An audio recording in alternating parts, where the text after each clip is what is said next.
नमस्कार, मैं राजीव कुमार, टीजीटी हिंदी प्रायोगिक विद्यालय क्षेत्रीय शिक्षा संस्थान NCERT मैसूर से आप तमाम विद्यार्थियों और दर्शकों का हार्दिक स्वागत करता हूं। आज मैं आप लोगों के सामने कक्षा चौथी की हिंदी पाठ्यपुस्तक रिमझिम भाग 4 में संकलित एक बहुत ही प्यारी सी कविता को लेकर उपस्थित हुआ हूं। विद्यार्थियों, आपको याद होगा कि आपने कक्षा तीसरी में एक कविता पढ़ी होगी जिसका नाम है मिर्च का मजा। आपको याद है उस कविता के कवि कौन हैं? बिल्कुल सही, उस कविता के कवि का नाम है श्री रामधारी सिंह दिनकर, जो बिहार के बेगूसराय जिले के रहने वाले थे। तो आज हम जिस कविता को पढ़ेंगे उस कविता का नाम है पढ़क्कू की सूझ, जिनके कवि हैं श्री रामधारी सिंह दिनकर।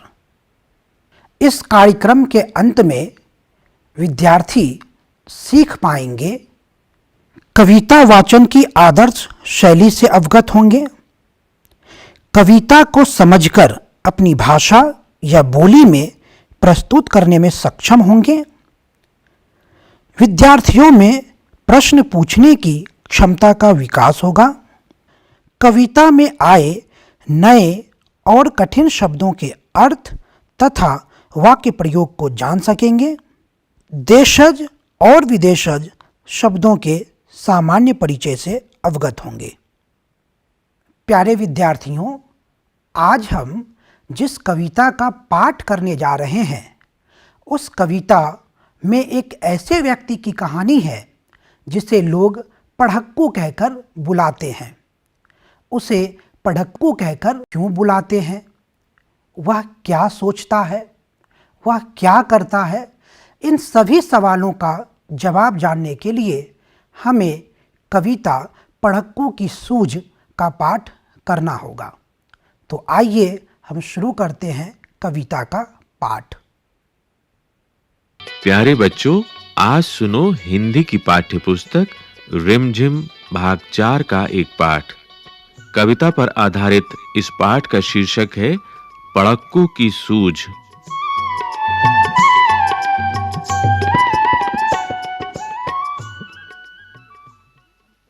सबसे पहले सुनते हैं ये कविता पाठ। एक पढ़क्कू बड़े तेज थे, तर्कशास्त्र पढ़ते थे। जहां न कोई बात वहां भी नई बात गढ़ते थे। एक रोज वे बड़े फिक्र में, समझ नहीं कुछ पाए। बैल घूमता है कोल्हू में, कैसे बिना चलाए। कई दिनों तक रहे सोचते, मालिक बड़ा गजब है। सिखा बैल को रखा इसने, निश्चय कोई ढब है। आखिर एक रोज मालिक से पूछा उसने ऐसे, अजी बिना देखे लेते तुम जान भेद ये कैसे। कोल्हू का ये बैल तुम्हारा चलता या अड़ता है, रहता है घूमता, खड़ा हो या पागुर करता है। मालिक ने ये कहा, अजी इसमें क्या बात बड़ी है। नहीं देखते क्या गर्दन में घंटी एक पड़ी है। जब तक ये बजती रहती है, मैं ना फिक्र करता हूं। हाँ, जब बजती नहीं, दौड़कर तनिक पूंछ धरता हूं। कहा पढ़क्कू ने सुनकर, तुम रहे सदा के कोरे। बेवकूफ, मंतिख की बातें समझ सकोगे थोड़े। अगर किसी दिन बैल तुम्हारा सोच समझ अड़ जाए, चले नहीं बस खड़ा खड़ा गर्दन को खूब हिलाए। घंटी टुन टुन खूब बजेगी, तुम नापास आओगे, मगर बूंद भर तेल सांझ तक भी क्या तुम पाओगे?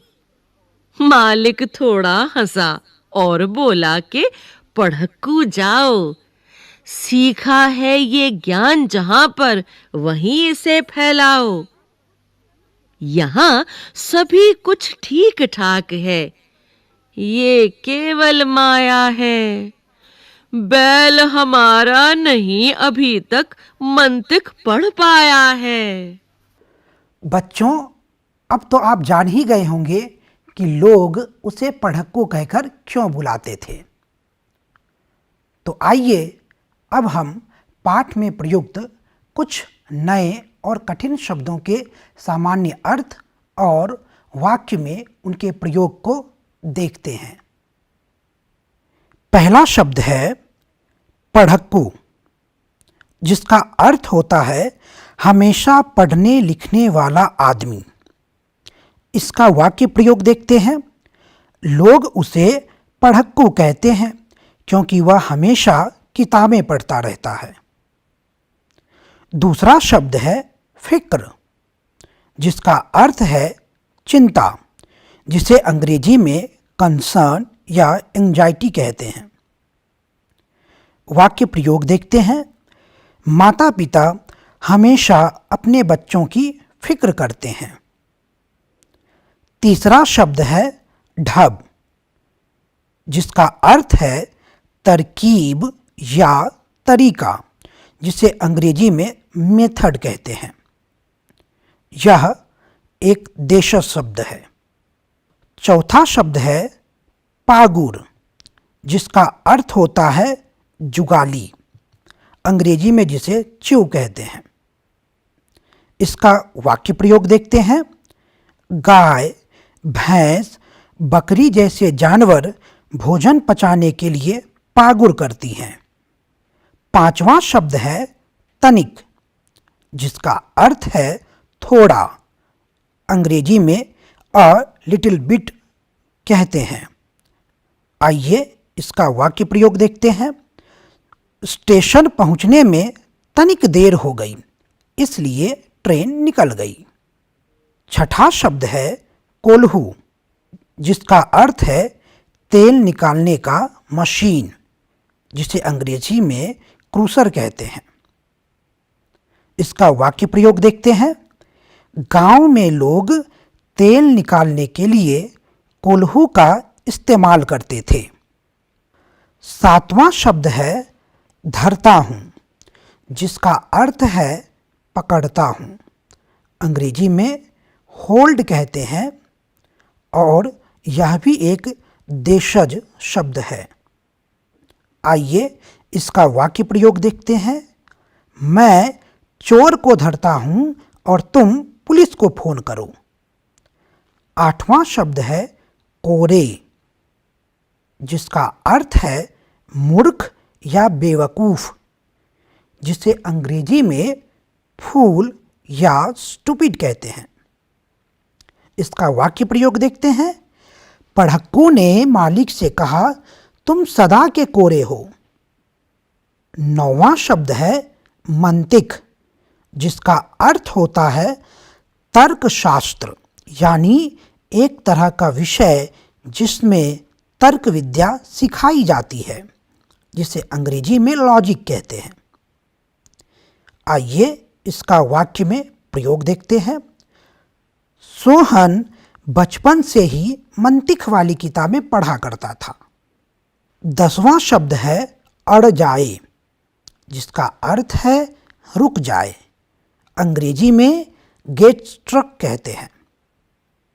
इनका वाक्य प्रयोग देखते हैं। जिद्दी लोग अपनी ही बात पर अड़ जाते हैं। तो आइए अब हम इस कविता की व्याख्या पर नज़र डालते हैं। एक पढ़क्कू बड़े तेज से तर्कशास्त्र पढ़ते थे, जहाँ न कोई बात वहाँ भी नई बात गढ़ते थे। एक रोज वे पड़े फिक्र में समझ नहीं कुछ पाए, बैल घूमता है कोलू में कैसे बिना चलाए। कई दिनों तक रहे सोचते मालिक बड़ा गजब है, सिखा बैल को रखा इसने, निश्चय कोई ढब है। व्याख्या: पढ़क्कू हमेशा तर्कशास्त्र यानी लॉजिकल बातों वाली किताबें पढ़ा करते थे, जिससे कि उनके दिमाग में तरह तरह के सवाल बनते रहते थे।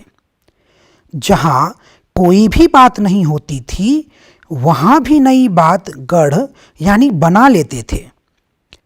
एक दिन उन्होंने एक बैल को देखा। उसे देखकर बेचारे पढ़क्कू चिंता में पड़ गए कि आखिर कोल्हू में बैल बिना किसी के चलाए घूमता कैसे है। कई दिनों तक वे इसी विषय पर सोचते रहे। उन्हें लगा कि मालिक ने जरूर अपने बैल को कोई तरकीब सिखा दिया होगा। फिर वे बैल के मालिक के पास जा पहुंचे। आखिर एक रोज मालिक से पूछा उसने ऐसे, अजी बिना देखे लेते तुम जान भेद या कैसे? कोल्हू का यह बैल तुम्हारा चलता या अड़ता है, रहता है घूमता, खड़ा हो या पागुर करता है। मालिक ने यह कहा, अजी इसमें क्या बात बड़ी है, नहीं देखते क्या गर्दन में घंटी एक पड़ी है। आइए अब इसका व्याख्या देखते हैं। बैल के मालिक के पास पहुंचकर पढ़क्कू ने सवाल पूछना शुरू किया कि आखिर तुम कैसे जान जाते हो कि कोल्हू में लगा तुम्हारा बैल चल रहा है या रुका है, घूम रहा है या खड़ा है, या फिर जुगाली कर रहा है। बैल के मालिक ने जवाब दिया, अरे भाई, इसमें कोई बड़ी बात तो है नहीं। क्या तुम देखते नहीं हो कि बैल के गर्दन में घंटी बंधी है? बस इसी से मैं समझ जाता हूं कि बैल चल रहा है या रुका है।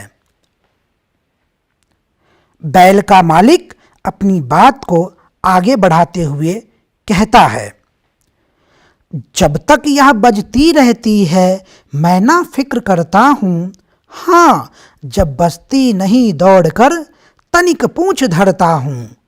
कहा पढ़क्कू ने सुनकर, तुम रहे सदा के कोरे, बेवकूफ मंतिक की बातें समझ सकोगे थोड़े। अगर किसी दिन बैल तुम्हारा सोच समझ अड़ जाए, चले नहीं बस खड़ा खड़ा गर्दन को खूब हिलाए। पढ़क्कू को यह बात समझ में नहीं आ रही कि कोल्हू में लगा बैल बिना किसी के चलाए घूमता कैसे है। वह बैल के मालिक से फिर पूछता है। इस विषय में बैल का मालिक उसे बताते हैं कि बैल के गले में घंटी बंधी है। जब तक यह बजती रहती है तब तक उसे कोई चिंता नहीं होती, लेकिन जब घंटी से आवाज़ आनी बंद हो जाती है तो वह समझ जाता है कि बैल रुक गया है। फिर वह उसकी पूंछ ऐंठ देता है और बैल चल पड़ता है। पढ़क्कू इस पर मालिक से कहता है, तुम तो बिल्कुल बेवकूफ़ जैसी बातें कर रहे हो। तुम भला मंतिक यानी तर्कशास्त्र की बातें कैसे समझ पाओगे? कभी किसी दिन ऐसा भी हो सकता है कि बैल एक ही जगह पर खड़ा खड़ा गर्दन हिलाता रह जाए। पढ़क्कू आगे सवाल पूछता है, घंटी टुन टुन खूब बजेगी, तुम ना पास आओगे, मगर बूंद भर तेल सांझ तक भी क्या तुम पाओगे? मालिक थोड़ा हंसा और बोला कि पढ़क्कू जाओ, सीखा है या ज्ञान जहाँ पर वहीं इसे फैलाओ। यहाँ सभी कुछ ठीक ठाक है, यह केवल माया है, बैल हमारा नहीं अभी तक मंतिक पढ़ पाया है।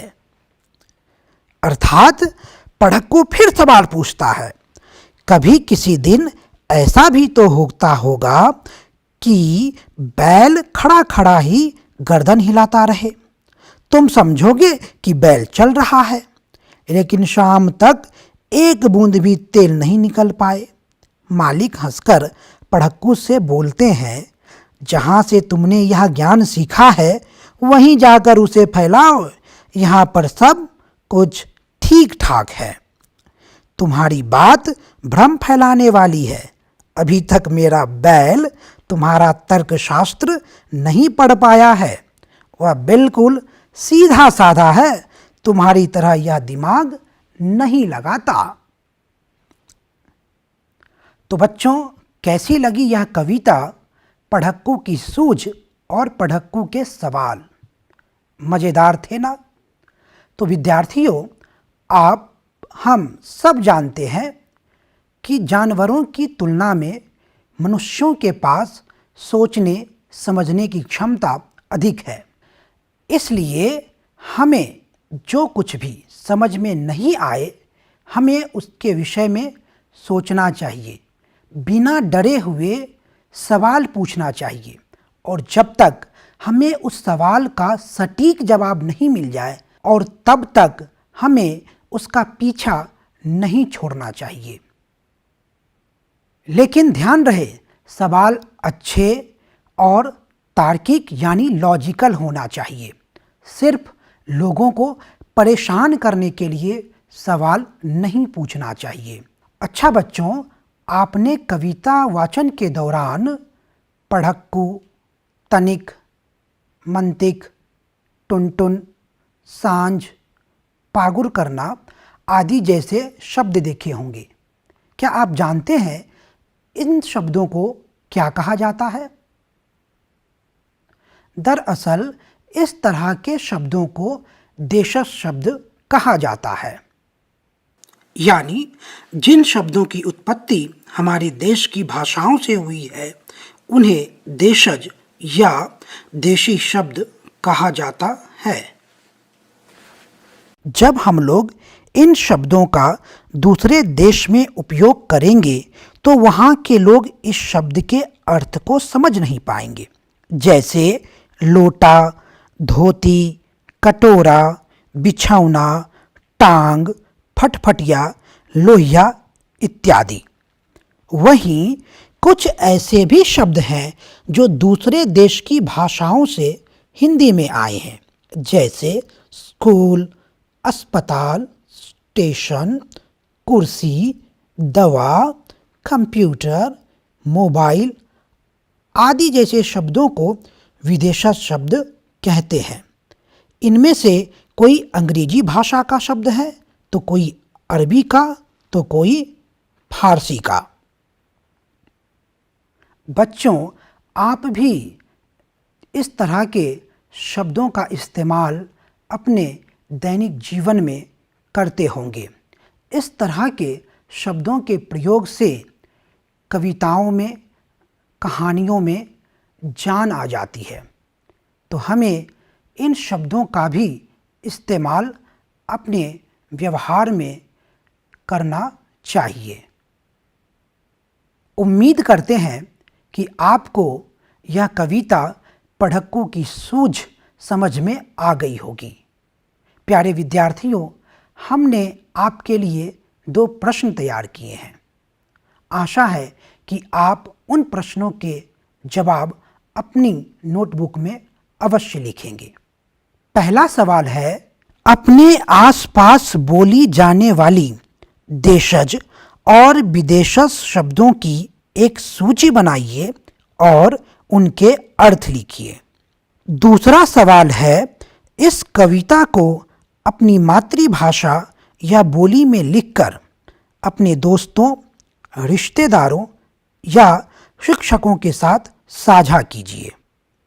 तो विद्यार्थियों, आज के कार्यक्रम में हमने सीखा कविता का आदर्श वाचन करना, कविता में आए नए और कठिन शब्दों के सामान्य अर्थ और उनका वाक्य में प्रयोग करना, कविता के मूल भाव और उद्देश्य से परिचित हुए तथा देशज और विदेशज शब्दों से भी परिचित हुए। तो आज के कार्यक्रम में इतना ही। फिर मिलेंगे एक नए पाठ के साथ। तब तक के लिए घर पर रहें, सुरक्षित रहें। धन्यवाद।